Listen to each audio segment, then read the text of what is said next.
All right. Let's imagine if we come a darkness, so thick it could swallow up even the Garden of Eden, right? And somewhere in the distance, there's this rumble of thunder. Okay. And in the woods, there's this, really strange light flickering. And we're using this imagery because today we are diving into a story Yeah. that looks at the events of like the last 11 years, but through this really unusual lens. Okay. Our source material is these excerpts from a narrative that blends the ordinary with the totally extraordinary. Right. And as always, we're not just going to, recap the plot or anything. Yeah. We're really going to dig into these kind of surprising insights about humanity and like what shapes the world that the story offers. Absolutely. So to get started, what's really interesting, I think, is how this story uses these everyday things alongside these huge fantastical elements. Like, think about it. Yes. The astrological prediction for Libra on the day our story begins is, feeling run down. Those home and family matters are like highlighted, and they even say to avoid salads. Really? It's this weird mix of the cosmic and the everyday that sets this like kind of surreal tone for everything that's to come, wouldn't you say? Yeah, I would agree with that. Yeah. Yeah, it's this collision of, cosmic forecasting with the mundane. And I think it does set a really interesting tone for the rest of the story. Yeah. As it progresses. Yeah. Almost makes you wonder if, like, even the grandest events have these tiny, almost comical beginnings. Totally. And it's in this backdrop of the ordinary being a little off that we start to get hints of these ancient, powerful entities, an angel and a demon who have been watching us, humanity for millennia. Right. They've got this long-standing, almost understanding relationship with humanity and the world. And what I find super interesting is that they each have totally different views on temptation. Yeah, absolutely. How it works, the whole deal. I think that's a great point because the angel kind of sees temptation as a test, right? Okay. A challenge in our path, put in front of us. And the demon thinks no humans have a choice. Right. They don't have to say yes to the temptation. So it's like inherent to us that we could go either way versus we're being actively tested. Mm-hmm.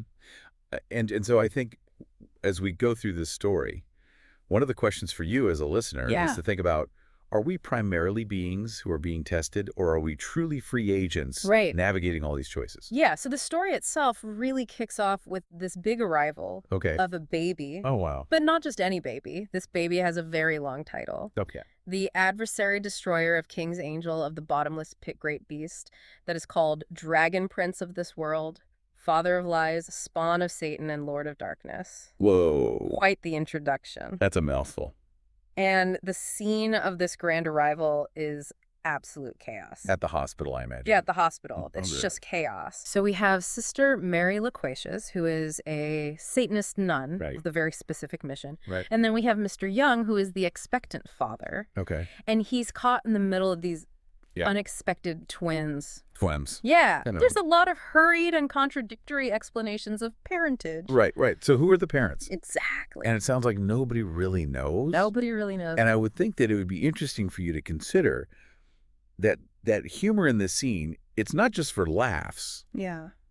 But it highlights how even these huge, cosmically significant events can be messed up by human error and just random chance. Right. So even the biggest events can be, derailed by us just being messy. Right. And Mr. Young's thoughts during all this are just pure gold. Like, he's surrounded by these nuns.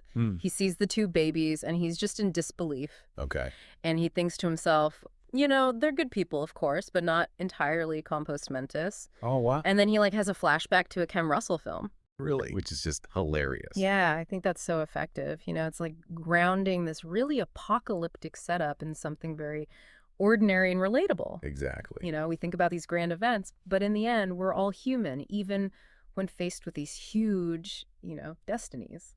Yeah, and if we kind of zoom out a bit, this whole bungled beginning, this accidental baby swap, it kind of hints at this deeper idea of how unpredictable everything is. Right. Even events planned by, supposedly all-powerful beings Mm-hmm. can be thrown off by the smallest human mistake. Exactly. Or just a twist of fate. Yeah, and it almost makes you wonder if the universe has a sense of humor or if it's just a lot of randomness, Exactly. So Yeah. so let's shift gears a little bit and talk about Crowley Oh. and his observations of humanity. He's a demon, right? Right. So you'd think he'd have a very negative view of us. Yeah. But his conclusions are actually kind of admiring almost. Yeah. He spent, millennia tempting us, influencing us. Right. And he's come to believe that humans have this amazing capacity Okay. for both incredible good Mm. and really terrible evil. Right. And he even says that humans have an inventiveness that even demons don't have. Oh, wow. And he specifically mentions electricity Okay. as this key example of uniquely human invention. So I guess what's interesting there is that even though he's seen our bad side, he can't deny our creative drive, and he even says, he quotes Shakespeare, "Hell is empty and all the devils are here." Right. Which speaks volumes, right? It's like the source of both good and evil is within us, not some external force. Exactly. And so I think that makes us think about where the real battle between good and evil happens. Right. And on the other side of the coin, we've got Aziraphale, our angel, who has very old-fashioned tastes. Right. He's a lover of rare books, especially anything related to prophecy and Bibles, ironically. Okay. And he's collected these infamous Bibles over the centuries. Infamous Bibles. Right. What are those? So they're each named after a big printing error that changed the meaning of the Bible. Gotcha. For example, there's the Unrighteous Bible, which left out the word "not" from the commandment about adultery. Oh, no. And then there's the Wicked Bible, which told readers to commit adultery. Wow. So it just totally flipped the script. Yeah. Okay. So I guess the point there is that even the most sacred texts can be messed up by human mistakes. Right. And it makes meaning itself seem very fragile. Exactly. Which takes us to the different views Aziraphale and Crowley have on temptation. Right. Like we said, Crowley's all about free will. Yeah. Humans always have a choice. Yeah. Aziraphale is more traditional. Okay. Sees it as a test from the other side. Interesting. A challenge. Okay, so they really represent two sides of the same coin. Right. Crowley's focused on human choice. Yeah.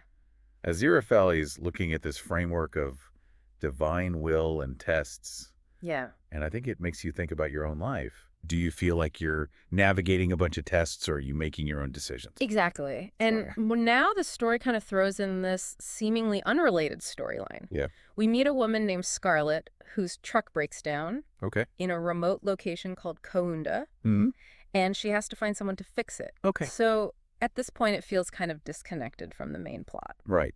Yeah. But I would say that disconnect is actually really important. Yeah.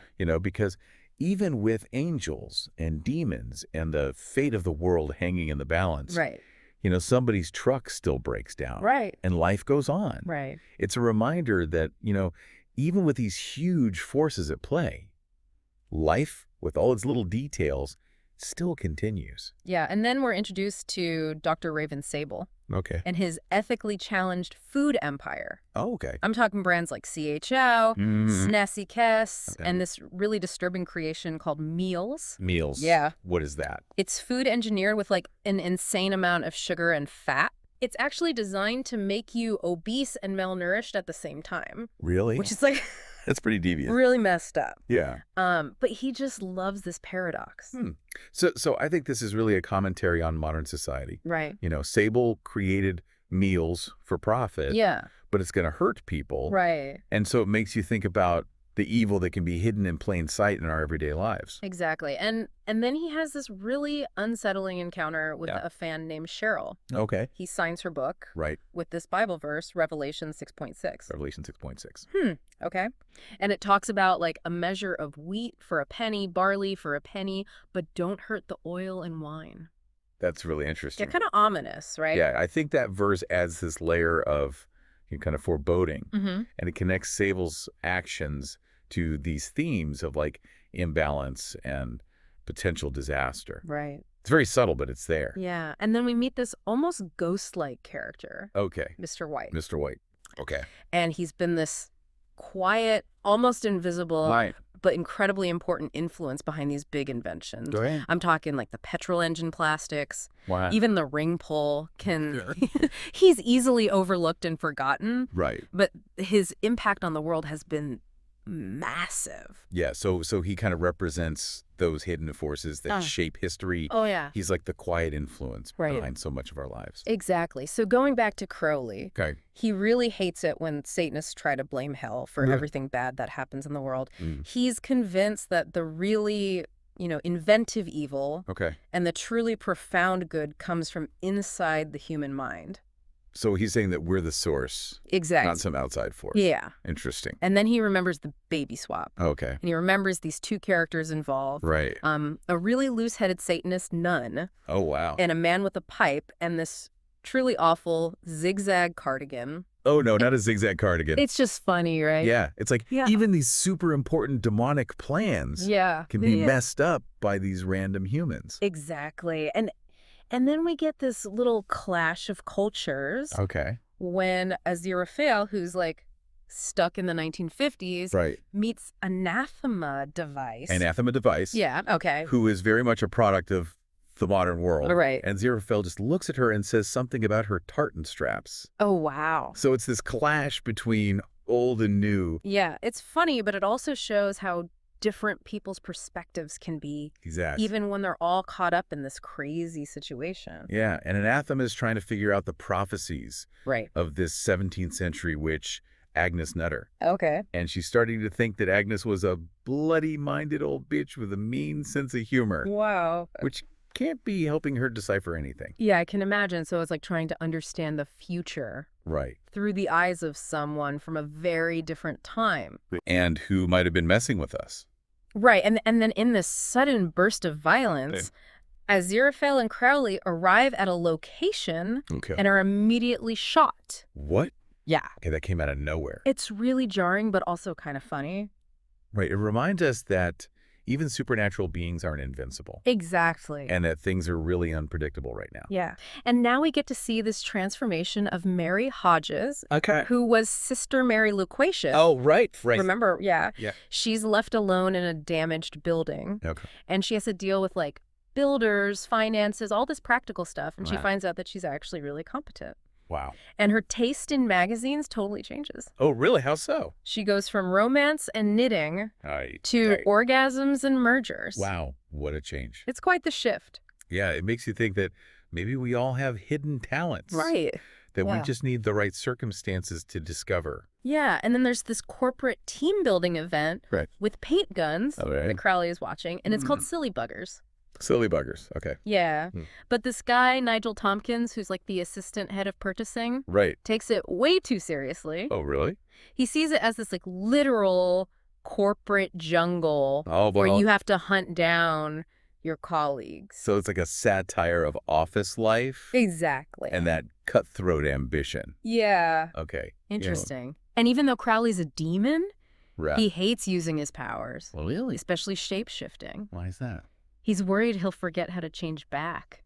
Oh, wow. And ruin his expensive suit. Oh, no, his suit. Yeah, Aziraphale just buys new clothes when he needs them. Okay, so it's like Crowley's worried about these human things, like his clothes and his identity, even though he's a dummin. Exactly. And then there's this funny moment where Crowley figures out that water slides off things. Because of ducks. Because of ducks. Yeah. Okay. And Aziraphale is just so tired of hearing this explanation. He's heard it all before. Yeah, he's just like, oh, Crowley. Yeah, it's like their whole dynamic in a nutshell. Crowley's these bizarre explanations, and Aziraphale is just patient. Right. Kind of done with it all. Yeah, so now the story takes us to the world of tabloid journalism. Right. Specifically the National World Weekly. Okay. And they've got these outlandish headlines. Like what kind of headlines? You know, Jesus found on a Big Mac bun. Okay. Elvis sightings, that sort of thing. Yeah. And then it just casually mentions that one of their stories is actually true. Really? But we never find out which one. Wow. So it makes you wonder what's real and what's not, and whether we can even tell the difference sometimes. Yeah. And then suddenly we're in this quiet hotel. Okay. And this guy bursts in with a knife, a rifle, and a grenade. Wow. And he says he's taking over the hotel. In the name of the pro-Turkish liberation faction. Okay. So there are these two holiday makers. They're the Threlfalls. Right. And they just hide under the table, completely unfazed. Oh, my goodness. But there's this woman named Red. Okay. Who just sits there All right. calmly drinking. Like nothing's happening? Yeah. So it's this weird mix of violence and then just people being totally calm. Right. Like completely different reactions. And then we find out that Red is not who's she. What's she mean? She signs the hotel receipt with a totally different name. Okay. And then she gets a big sword in the mail. A sword? Yeah. Yeah. Okay. So clearly she's involved in something bigger than just a holiday. And the Thrallfalls are just completely oblivious to everything. Right. They just decide that next year they'll go to Brighton for their holiday. Oh my goodness. So they have no idea what's going on. No idea. It's like they're in their own little world while everything else is falling apart. So then we meet these kids who call themselves them. Yeah. Them. Yeah. Okay. Their gang name is always changing. Oh, really? Why is that? It depends on what their leader, Adam, is interested in at the time. So it could be anything. Gotcha. And one of the kids, Pepper, she's got some big news. Okay, what is it? There's a newcomer in the village. Right, a newcomer. Yeah. Interesting. So one of the kids, Brian, he thinks witches should have their own newspaper. Okay. Like his dad's copy of Angler's Mail. Angler's Mail. Yeah. Right. But Wensleydale, another kid who's more like rational. Okay. He doesn't believe in modern witches. Right. He says science and the Spanish Inquisition got rid of them. Okay, so they each have their own way of looking at the world. Exactly. You know, based on their experience. Yeah, and Pepper is fiercely loyal to her friends. Okay. There's this story about how she stood up to this bully, Greasy Johnson. Greasy Johnson. Yeah. Right. And there are these great details about Grease. He's big and he bullies people. Right. But it's often out of self-defense. Mm. He secretly loves tropical fish. Oh, really? And he's adopted. Wow. So there's more to him than meets the eye. Exactly. It's like everyone has their own story. Yeah. And then Brian thinks there's this wave of mindless evil. A wave of mindless evil. Yeah. Okay. Because he read a newspaper article about witches who worship nature and eat health food. Oh, so he's got it all wrong. Completely wrong. Okay. It's just funny how he misunderstands the information. Yeah, it kind of makes fun of how the media can twist things and create fear. And then them try to figure out if the newcomer is a witch, and they use these really silly torture methods, like things kids would come up with. Okay. And Pepper even offers her Cindy stable set as a bribe. Oh, wow. It's so funny. Yeah, it's like they're taking their mission very seriously. Right. But with these childish methods. Yeah, but it's Adam who actually meets the newcomer first. Yeah. He hears someone crying at Jasmine Cottage. Jasmine Cottage? Yeah, that's the newcomer's house. Okay. And he just knows there's nothing wrong with his eyes. That's strange. She's like he's sensing something. Yeah, like he knows more than he realizes. And even his dog won't go near the cottage. Oh, wow. He just stops at the doorstep and growls. So he can sense something, too. Yeah. It's like animals know when something's off. Right. So Anathema, the newcomer, she starts to explain willy lines to Adam. Willy lines? Yeah. She says there are these invisible lines of energy all over the earth. Interesting. And Adam is really fascinated by this, which is totally different from his own family, who don't care about the occult at all. So he's drawn to it even though he hasn't been exposed to it. Exactly. Yeah. And Anathema's beliefs go way beyond just Liddy lines. Okay. She believes in seals, whales, bicycles, rainforests. Wow. It's like this whole connected web. So she sees everything as connected. All right. Right. And Adam's capacity for belief is huge. Oh, wow. Like on a scale from 2 Everests to 15,000. That's a big scale. It's massive. Yeah, so it kind of hints at the power that he has. Right. A power that's beyond what we can imagine. And then it explains why Anathema can't see Adam's true nature. So it's like people in Trafalgar Square who can't see England. Right. So it's like the most obvious thing is sometimes the hardest to see. Yeah, it's like something so big that we just overlook it. Exactly. So meanwhile, at a nuclear power station, all the alarms are going off. What's that? The engineer is looking at these impossible readings, and he just calmly says, Alf, you'd better ring the station manager. Oh, my goodness. It's so understated. That's classic. And then, of course, they start waking everyone up, 27 people, then another 53. Oh, wow. Because nobody wants to be left out of the impending disaster. Right. So it's this funny contrast between the serious situation and this very human response. It's like they're trying to deal with the impossible with these normal procedures, which, of course, isn't going to work. And Adam is bored. Okay. Brian and Wensleydale keep interrupting him. And he's trying to talk about the Aquarium Age. The Aquarium Age? Yeah. What's that? I don't know. Okay. But he's clearly on a different wavelength. Yeah, it's like he's seeing a different reality than everyone else. And then they start arguing about how many flavors of ice cream they have in America and if you can mix flavors, and it's just this silly kid argument. Yeah, but it's kind of nice that they can still have these normal kid moments. Right. Even with the world ending. And then they play this game called Charles Fort Discovering Things. Charles Fort Discovering Things. Yeah. Okay. And they use an umbrella and an old frog. An old frog. Yeah. Okay. It's all very imaginative. It's like they're creating their own little world of wonder. Even with all this chaos around them. And we get these great interactions between Madame Tracy and Shadwell. Yeah. Their personalities clash so much. Yeah, how so? Well, Shadwell uses this old-fashioned language. Like, he calls Madame Tracy a harlot. Oh, my goodness. Yeah. Okay. And she's always cheerful and often totally clueless. Yeah. So it's just really funny. It's like a classic comedy duo. Right. You know, those contrasting personalities.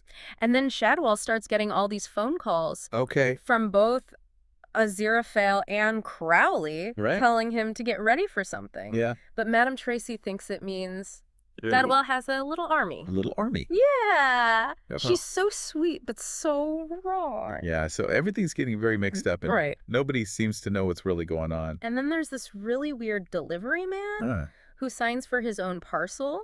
And then the signature disappears. Wow. And then he has this strange encounter by the river with a disembodied voice. That's creepy. It's all very supernatural. Yeah, it's like there are forces at work that we don't understand. And Shadwell is preparing for his witch-finding duties. Okay. He's got all this ridiculous equipment. Like what? A pendulum discovery? A pendulum discovery. Yeah. A rusty thumbscrew. Oh, wow. And a box of firelighters. Firelighters. Yeah, he even explains what they are. Really? For those soft city folk. Oh, wow. Who don't know.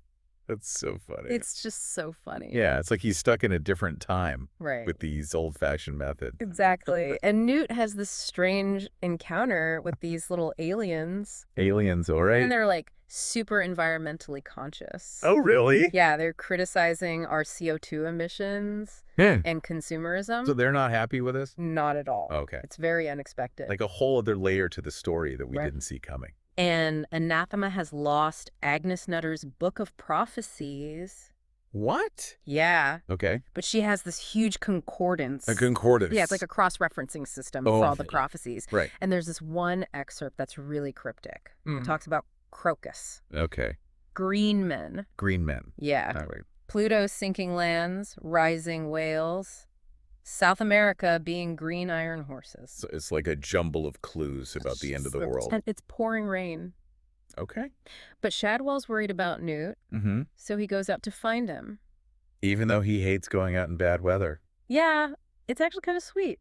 Yeah, it shows that he cares about Newt. Right. Even though he doesn't always show it. So Aziraphale is having a crisis, okay?